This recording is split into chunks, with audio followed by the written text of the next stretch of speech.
Hey guys, what is up? What is good? I'm back here with another weekly review of Visual Prison. This week I'm reviewing episodes 7 and 8, and we're just this close till the finale later this week. Of course, if you saw my other video that I uploaded, Miracle Chan episode 11, the schedule is broken down in that video. Also, the links are in the description box so you guys can get onto the Twitter and see that I posted it, so you guys know what's going to happen for the rest of the week. So it's going to be double reviews from today till tomorrow, and then the final episode will be on Friday. Episode 11 will be uploaded on Tuesday. So you guys are prepared for this week as well as I am. Also, hit that like, hit the subscribe button, also the bell so you guys are notified when new videos are being uploaded and are coming out. Also, guys, I'm trying to make it to 1K, and I would really appreciate it from you guys to, really hit that subscribe button, because I want to do a lot of stuff, especially including with you guys, because in the past I did probably have 1 or 2 people on video, and we were watching episodes together, and it was a fun time. I also want to, get stuff, do prizes, raffles, all of that good stuff. So I'm really hoping that by next year, possibly June, July, I can get to that 1K and really start getting stuff moving with this channel. So let's make it our mission to get to 1K, right? So thank you. And so going forward with episode 7, starting with Visual Prison, it was more focused on Mist from Lost Eden, right? So we come to find out how Mist became a vampire.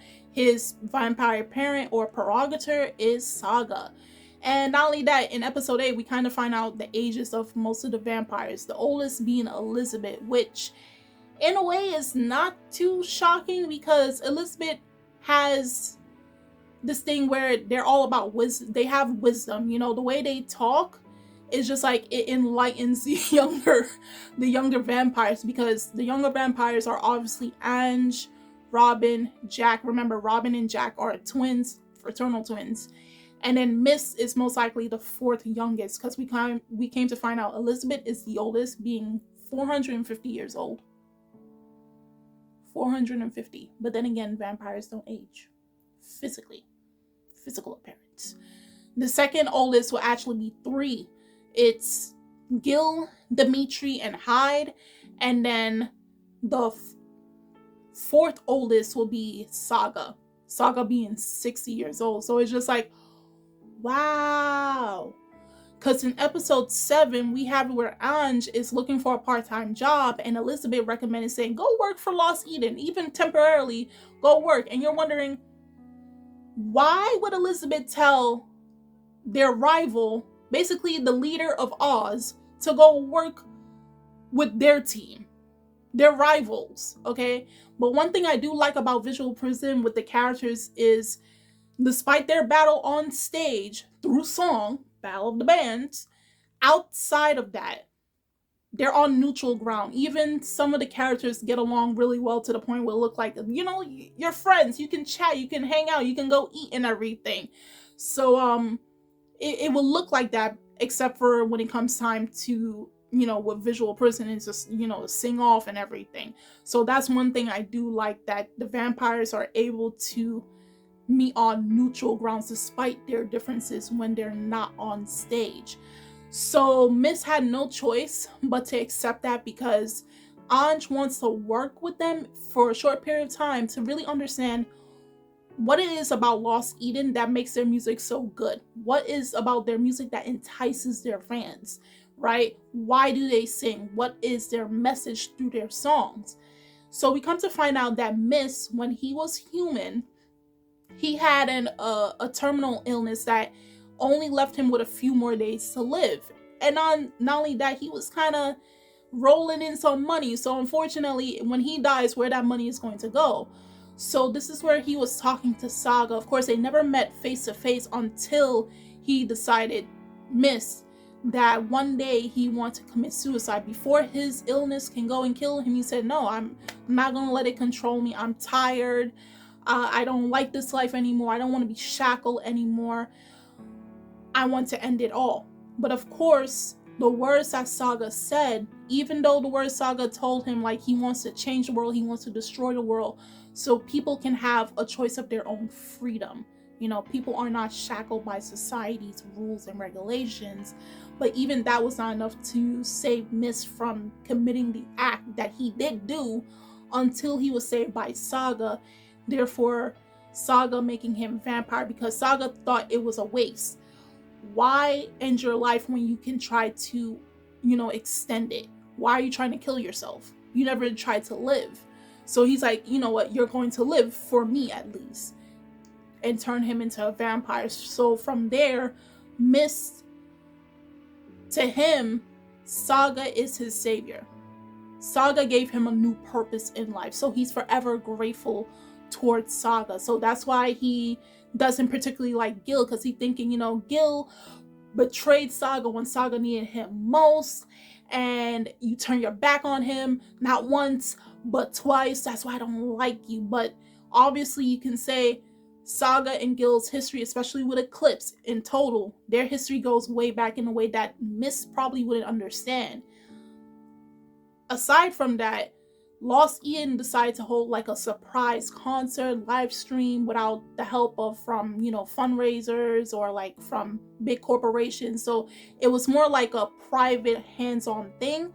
So each member was in different locations, and then they overrode like all the systems, phones, computers, TVs, all of that stuff to broadcast their surprise concert.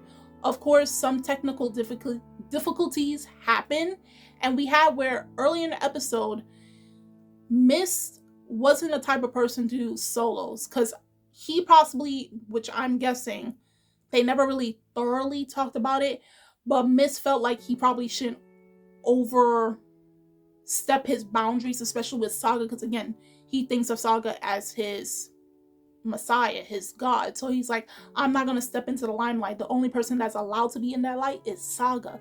I'm not going to step into that. But when everybody else's mics and all their stuff was down, only Mist was the only one who can be heard through the mic until everything was back up and running. So really the episode was more about Mist and getting his point of view as to why he's so protective of Saga, especially from Gil. Now, I don't know if I just mentioned it or anything, but we found out in episode 8 on who the oldest vampire in the entire show. And no, it's not Gil. It's not Saga. It's Elizabeth. Elizabeth is the oldest vampire. And in a way, it's not too shocking. It's shocking, but at the same time not, because whenever you hear Elizabeth talks with wisdom. As someone that knows a lot of stuff, has been there, done that, and don't have time for none of these shenanigans that these kids are pulling. Come to find out in episode 8, the oldest vampire is Elizabeth, who is 450 years old. Looks like more so they look more like a teenager. But then again, vampires don't age physically wise like humans. Then the second oldest is actually a group of 3. It's Gil, Hyde, and Dimitri, who are all 250 years old. And then Saga is the 4th oldest at 60 years old. Not only that, I thought when they mentioned about Eclipse, when originally Eclipse was a 4-man band, I think it was back in episode 4, that I thought Eclipse was kind of recent, within the last decade or so. Come to find out, Eclipse was formed for like 30 plus years back. Because what happened in episode 8, which kind of felt like a filler, but at the same time it doesn't. And again, I have to say it, at the end of the day, Eve is best character. Eve is best character. I don't know how y'all sleeping on Eve. Eve is a vampire hunter. Okay? And we come to find out about Eve's past, a little bit more about Eve's past in this episode, right? So they're all at like a vampire resort hotel where there's also like recording studios. So Oz is there recording, and then we come to find out all the other groups are there as well, doing the same thing as they are. What happened was kind of weird. because they're all chilling and they're all eating, and Ange is about to eat a burger. He put ketchup on it. It was so weird. He put ketchup on it. He put ketchup on Eve's burger. Eve bit it, then thunder just broke out. Everything goes dark, and then you see Eve just starting to get up. Eve's hair is turning mad long, and then it's like a woman's voice is coming out. And comes to find out, Eve is being possessed. Eve is being possessed by the most ancient vampire there is, the vampire princess of vampires, Carmilla. No, not Carmilla from Castlevania. No. This is a whole different Carmilla. She is the princess of vampires. Of course, she is deceased, so only her spiritual body is roaming around, and she possessed Eve. And she's known for her tricks. She's very fickle. She likes to play games. So she's like, until I get bored or until you guys can escape and find me, I'm going to turn this entire hotel into a maze. On top of that, I'm going to turn you guys into all various animals, from sheep, cats, dogs, cows, all of that sort. Of course, Elizabeth somehow does not like Carmilla at all. He probably had to deal with her over hundreds of years. He doesn't like her. We also found out that Carmilla, like I said, stated Eclipse was a band from 30 plus years ago. 30 plus years ago was one of Visual Prison's ritual, right? Scarlet Moon decided to say this is going to be a visual prison. Come to find out, during that time, 30 years prior to the storyline, Harajuku was filled with vampires, right? Then we had, at that time, where Carmilla possessed Eve.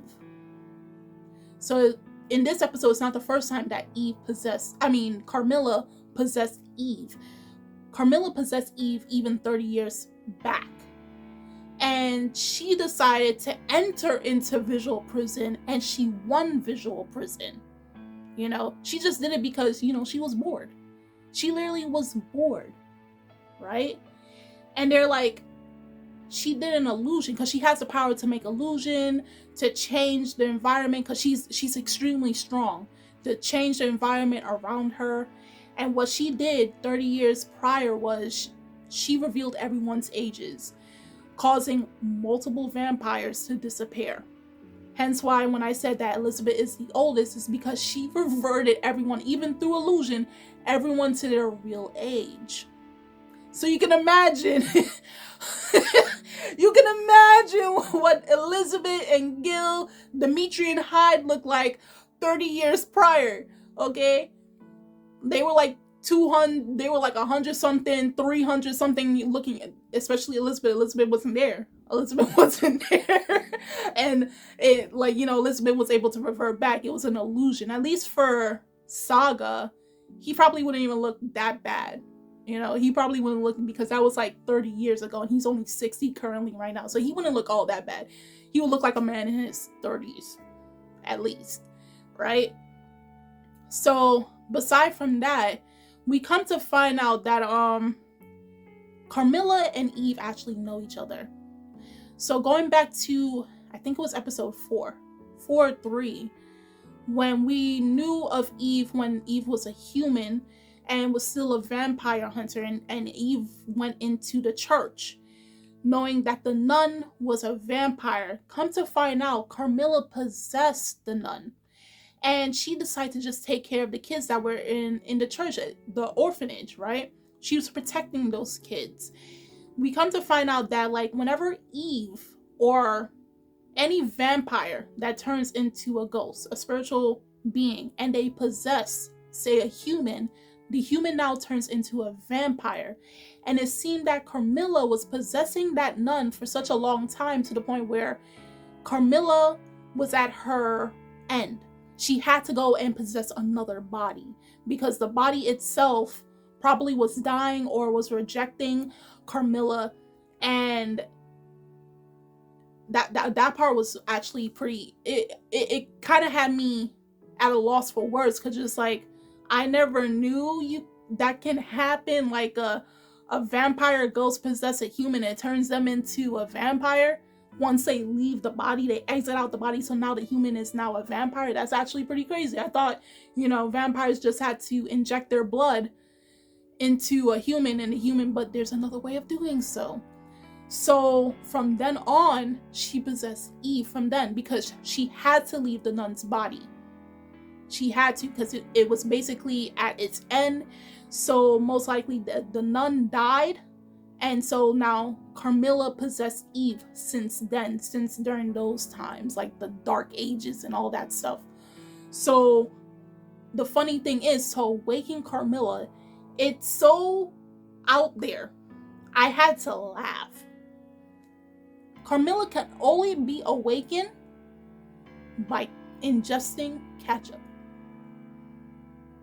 So that means Eve can never have ketchup in their life unless they want to wake up Carmilla from her slumber. Do you not know how ridiculous that is?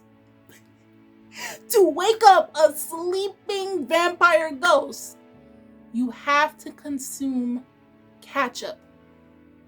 But that's not it. That's not the only thing. To put her back to sleep, she has to eat mayonnaise. Because she don't like mayonnaise.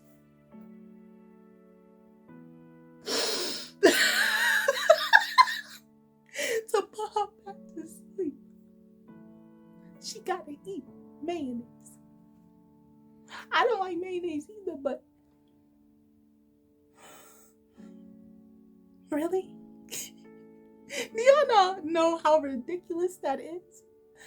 Oh my gosh. That was really ridiculous. I'm not even gonna hold you. But oh my gosh. But the episode kind of ended on probably one of the most important things that we've probably been questioning since episode 2 regarding Ange. It looks like Carmilla knows Ange's parent, because when she found out that Ange is a vampire, right? One of his parents is obviously a vampire, his other being a human. And she's like, that's a miracle within itself, like 2 different species coming together to create a new form of life, right? And she's like, are you sure one of them is really dead? Are you sure? Because for him to become fully vampire, he has to find his vampire parent. Because obviously vampires can live for a long time, but not for, well, they can live longer than humans, and they age slower than humans, but they do eventually die.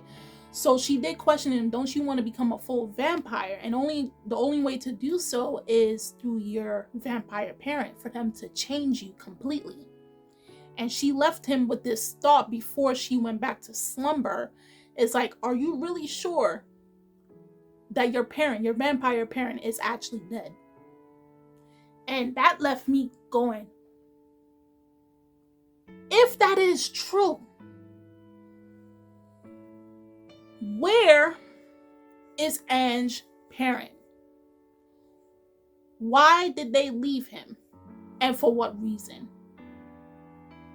What reason would they have to leave their son?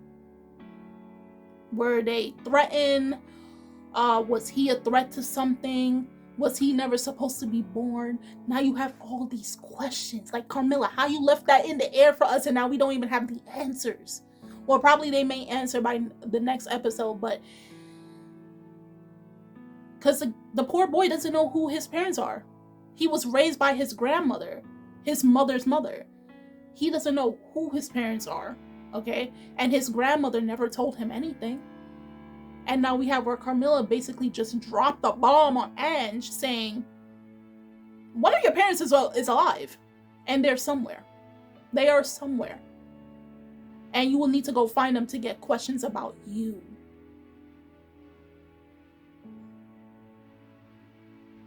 And that's it. That's the end of the episode.